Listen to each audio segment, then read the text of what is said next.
हम सब ये जानते भी हैं और मानते भी हैं कि आत्महत्या करना इंसान की कमज़ोर मानसिक स्थिति को दर्शाता है। आत्महत्या करना जहां कायराना है तो वहीं जुर्म भी। हमारे देश में आत्महत्याओं के आंकड़ों पर गौर करें तो 11% किसान आत्महत्या करने पर मजबूर हो जाते हैं। यह आंकड़े चिंताजनक होने के साथ साथ दयनीय भी है। एक और आंकड़ा है जो दयनीय भी है और डरावना भी है। एक नया ट्रेंड सा चल पड़ा है, माई लाइफ माई रूल्स की तर्ज पर जिंदगी जीने वाले आज की जनरेशन के बीच। नमस्कार, मैं हूं तरुण गोयल। हरियाणा की गूंज में आप सभी का स्वागत है।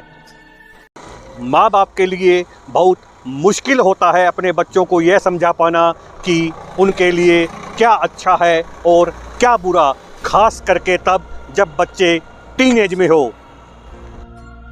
वहीं दूसरी तरफ टीन एजर्स का भी अपने आप से संघर्ष जारी रहता है कि इस उम्र में अपने माँ बाप की सुने या अपने अंदर जन्मे नए विद्रोह की आवाज़ सुने। एक तरफ परेशान और विवश माँ बाप तो दूसरी तरफ परेशान और विवश टीनेजर्स के बच्चे। उम्र का एक ऐसा पड़ाव जिसमें दोनों तरफ की दस्तक को सुन पाना मुश्किल होता है, बेहद मुश्किल। बीते दिवस फतेहाबाद के अशोक नगर में एक 14 वर्षीय युवती ने महज इसलिए अपनी जीवन लीला समाप्त कर ली क्योंकि उसके पिता ने उसका मोबाइल बेच दिया था।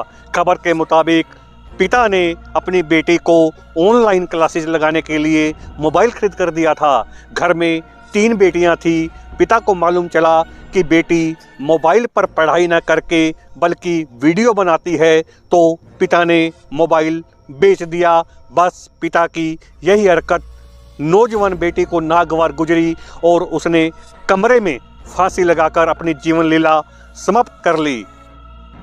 पिता जूझ रहे थे कि कुमार अवस्था की दहलीज पर कदम रखे बेटी को कैसे समझाया जाए, लेकिन युवती ने आत्महत्या करके अपने पिता के सपनों को चूर चूर कर दिया।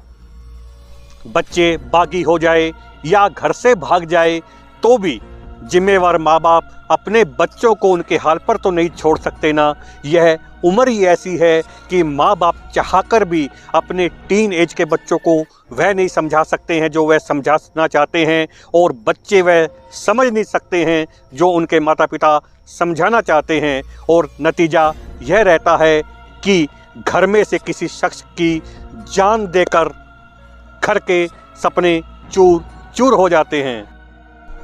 बर्बादी की राह पर चल पड़ी बेटी को बचाने का संकल्प पिता को इस कदर तोड़ देगा, वह उसने सपने में भी नहीं सोचा था। एक 14 वर्षीय युवती मोबाइल एडिक्शन के खिलाफ जिंदगी से जंग हार चुकी थी तो वहीं माता पिता ने अपनी नौजवान बेटी को खो दिया था। मैं हरियाणा की गूंज देख रहे माता पिता व टीन एज के बच्चों से एक अपील करना चाहता हूं कि टीन एज एक ऐसी अवस्था होती है, एक उम्र का ऐसा पड़ाव होता है जिसमें माता पिता बहुत कुछ समझाना चाहते हैं, आपकी भलाई के लिए ऐसा कुछ समझाना चाहते हैं जो आपकी ज़िंदगी बनाने में कारगर साबित होगा, लेकिन आप समझना नहीं चाहते हैं। समझिएगा, माता पिता हैं, कभी भी आपका बुरा नहीं चाहेंगे, हमेशा आपका भला चाहते हैं। वहीं मैं माता पिता से भी एक अनुरोध करना चाहता हूं कि कभी भी अपने बच्चों के ऊपर इतनी सख्ती मत दिखाइएगा कि बच्चे बागी हो जाएं। हालांकि हम मानते हैं कि बच्चे चाहे बागी हो जाए, बच्चे चाहे घर से भाग जाएं, लेकिन जिम्मेदार माँ बाप बच्चों को उनके हाल पर तो नहीं छोड़ सकते हैं। बिल्कुल सत्य है ये घटना जो हमने आपको अभी बताई है।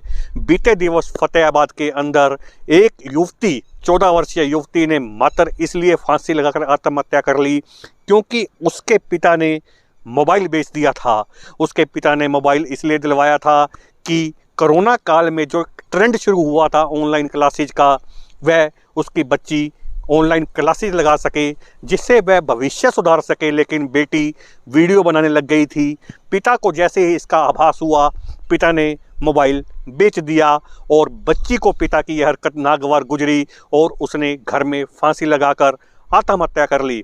मैं हरियाणा की गूंज देख रहे सभी दर्शकों से अपील करता हूं कि अपने बच्चों के साथ हमेशा दोस्ताना व्यवहार कीजिएगा, क्योंकि वह आपके घर के सदस्य हैं, आपके मित्र हैं, आपके दोस्त हैं।